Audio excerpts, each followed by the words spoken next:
The founding of La Liga Filipina. In the evening of Sunday, July 3, 1892, following his morning interview with Governor General de Pulho, Rizal attended a meeting with the patriots at the home of Chinese-Filipino mestizo Doroteo Ongjuco on Ila Street, Tondo, Manila. Among those present were Pedro Serrano Lactao or Panday Pira, a Mason and school teacher Domingo Franco or kilala bilang Felipe Real, Mason and tobacco shopkeeper Jose A. Ramos or Socorro, engraver, printer, owner of Bazaar Gran Bretana, and the first worshipful master of Nilad. First Filipino Masonic Lodge, Ambrosio Salvador, Gobernador Silio or Quiapo and Mason Bonifacio Arevelo or Harem, dentist and Mason, Diodato Aureliano, brother-in-law of M.H. Del Pilar, and civiliano employee in the army of Ambrosio Flores or si Musa. Retired Lieutenant of Infantry Agustin de la Rosa, bookkeeper and Mason Luis Villarreal Taylor, and Mason Faustino Villarruel or Ilaw. Pharmacist and Mason Mariano Crisostomo, landlord Numeriano Adriano or Ipil, Notary Public and Mason Estanislao Legaspi, artisan and Mason Teodora Plazda, court clerk and Mason Andres Bonifacio, warehouse employee Apolinario Mabini or Katabay, lawyer and Mason Juan Zoluete, playwright, poet, and government employee. Kasama ang mga patriots na ito ay naitatag ni Rizal ang La Liga Filipina, which means the Filipino League. The initiation. Rizal explained the objectives of the La Liga Filipina of Civil League of Filipinos, which desired establishment and make role in the socio-economic life of people.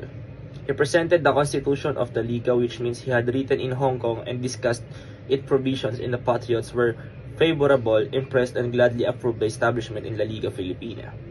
Ilan sa mga kasapi ng Liga ay sina Ambrosio Salvador bilang presidente, Diodato Arellano at tumatayo bilang sekretaryo, Bonifacio Arevelo bilang ingat yaman o treasurer, Agustin del Rosar bilang piskal.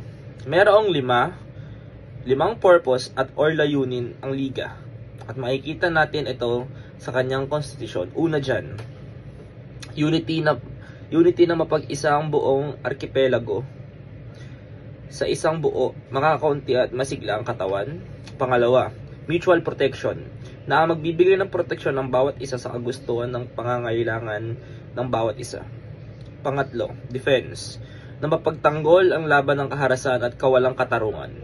Pang-apat, development, na mapaunlad ng edukasyonal, industrial at agricultural ng enterprises.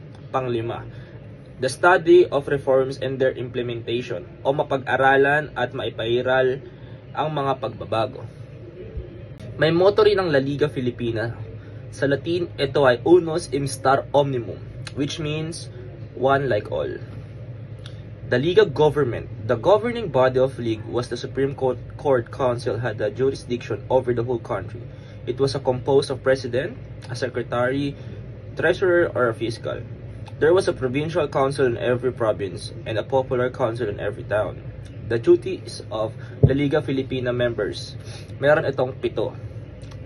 Una, obey the orders of the Supreme Council. Pangalawa, help in recruiting new members. Pangatlo, keep in strictest secrecy and decision of La Liga authorities. O maaari nating malaman ito na kailangan sagrado lamang ang mga kung ano man ang pinag-uusapan sa loob ng propaganda o La Liga Filipina ay dapat nananatiling doon at hindi pinapaalam kung kani-kanino. Pang-apat is have a symbolic name which cannot be changed until one becomes the president of the council. Pang-5, report to the fiscal anything that may be heard which that affects Liga. Pang-6, behave well as befits a good Filipino. Pang-7, help fellow members in all ways. Dahil sa mga hangaring at naging mapanganib ang Liga para sa mga Kastila, noong July 6 na 1892, dinakip ng mga Kastila si Jose Rizal.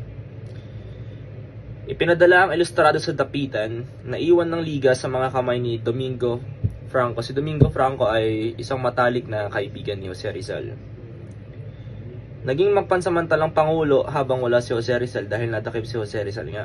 Ang pambansang bayani, Tumulong ang La Liga Filipina sa pagpondo ng mga gagamiting papel sa paggawa ng mga dyaryo, ngunit hindi nagtagal ay naging desisyon ng kataas-taasang pamumunuan ng samahang nabuwagin na ang La Liga Filipina, bunga ng paghina ng kaayusan at pagkasala nito. Matapos ipadakip si Rizal, nahati ang mga kasapi ng La Liga sa dalawa, ang mga konserbatibo na pinanunumuan ni Domingo Franco na ang nais ipagpatuloy ang hangarin at samahan ng bagong tatag na kilusang Cuerpo de Compromisarios, at mga radikal na pinamumunuan naman ni Andres Bonifacio na naglalayong magtaguyod ng bagong kilusang lalaban gamit sa dahas ng katipunan.